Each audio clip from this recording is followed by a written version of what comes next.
Raj Electronics and Home Appliances. Loan facility available. BT news 24/7 में आपका स्वागत है। बिदर एसपी ऑफिस में प्रेस मीटिंग की गई। इस प्रेस मीटिंग में बताया गया कि जो हुमनाबाद औराद बस व कल्याण में जो चोरी हुई थी, उन चोरों को पकड़ने में पुलिस को कामयाबी मिली और उन चोरों से बरामद किए गए चीजों को उनके मालिक को सौंप दी गई और बस व कल्याण के हाईवे रोड से महाराष्ट्र ले जा रहे चंदन की तस्करी को पकड़ा गया था। इन सब मामलों को लेकर प्रेस मीटिंग की गई थी। इस प्रेस मीट में एसपी प्रदीप गुन्नती ने की मीडिया से बात। आइए देखते हैं ये खुसूसी रिपोर्ट। ऐसे ही बड़े खबरों से जुड़े रहने के लिए हमारे चैनल को लाइक करें, शेयर करें और सब्सक्राइब करें।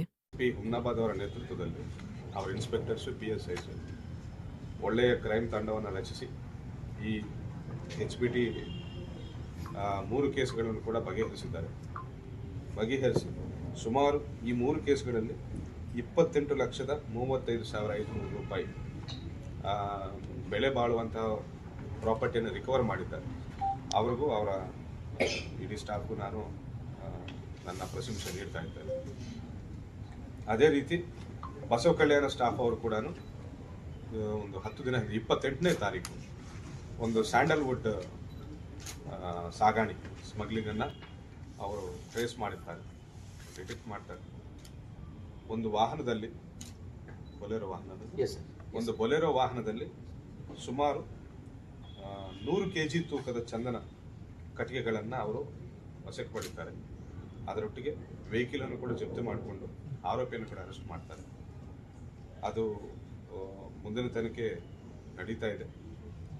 ಅದರ ಹಿಂದೆ ಯಾರಿದ್ದಾರೆ ಏನನ್ನುವಂಥದ್ದು ಅತಿ ಶೀಘ್ರದಲ್ಲೇ ಪತ್ತೆ ಮಾಡ್ತೇವೆ.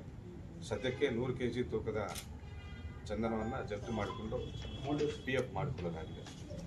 ವೆಹಿಕಲ್ ಸಮೇತ ಓನ್ಲಿ 100 kg ಚಂದನ ಸೇರಿಸಿದ್ರೆ 16 ಲಕ್ಷ ಆಗ್ತದೆ. ಮಾರ್ಕೆಟ್ ವ್ಯಾಲ್ಯೂ ಗೌರ್ಮೆಂಟ್ ರೇಟ್ ಪ್ರಕಾರ 16 ಲಕ್ಷ. ಅದರೊಟ್ಟಿಗೆ ವೆಹಿಕಲನ್ನು ಕೂಡ ನಾವು ಜಪ್ತಿ ಮಾಡಿದ್ದೇವೆ. ಸೊ ಆ ಕೇಸಿನಲ್ಲಿ totally 21 lakhs property is seized ಆ ಕೇಸಲ್ಲಿ. ಅದೇ ರೀತಿ ಹಿಂದಿನ ತಿಂಗಳು ನಮ್ಮ ಮನ್ನಾಯಿ ಕೇಳ್ಬೋದು ಚಂದನ ಒಂದು ಕೇಸು ಚಂದನದ ಕೇಸಲ್ಲಿ ಒಬ್ಬ ಆರೋಪಿಯನ್ನು ಹಿಡಿದಿದ್ದೇವೆ ನಾವು. ಆ ಡ್ರೈವರೇ ದಂಧೆನೂ ಮಾಡ್ತಾ ಇದ್ದಾನೆ, ಅವನೇ ಸಪ್ಲೈ ಮಾಡ್ತಾ ಇದ್ದಾನೆ, ಅವನೇ ಸಾಗಣೆ ಮಾಡ್ತಾ ಇದ್ದಾನೆ ಆ ಕೇಸಲ್ಲಿ.